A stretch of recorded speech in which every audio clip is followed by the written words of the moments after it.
marketing agencies are talking up their newsjacking credentials. What are your thoughts on this? It's true that we live in the now economy. True, we're beyond just a 24/7 news agenda. But we've just got to be very careful. I guess what PR folk have got a clear understanding is the consequences of our actions. And although we can't let the vacuum build up around a sort of story, this idea that we can insert our brand in the conversation and harvest a direction of conversation towards us, that's sort of fine. But what are the consequences of that if that news event has hidden depths? So, is this any different for the work that public relations agencies have been doing for the past 100 years? I would argue that the PR agencies understand one thing better than anything, is shareable stories. They understand the narrative and they understand the crowd.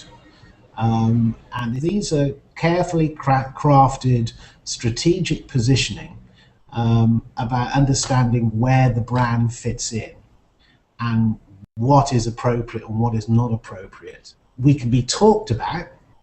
We can generate excitement about what we talked about, but what is the tone of that conversation and what are the key messages that you want the crowd to take away?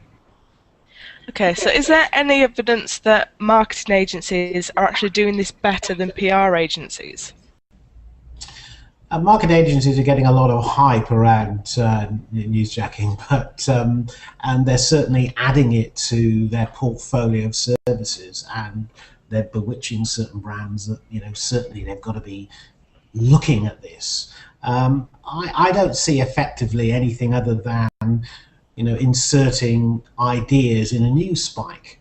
I don't see anything strategic, and I don't see that part of a plan. I've always argued that PR folk are much cleverer, much more intelligent, and much more cerebral about their impact. I think that there's a drive for marketing people to just stick a flag in a certain part of the territory and hope for the best.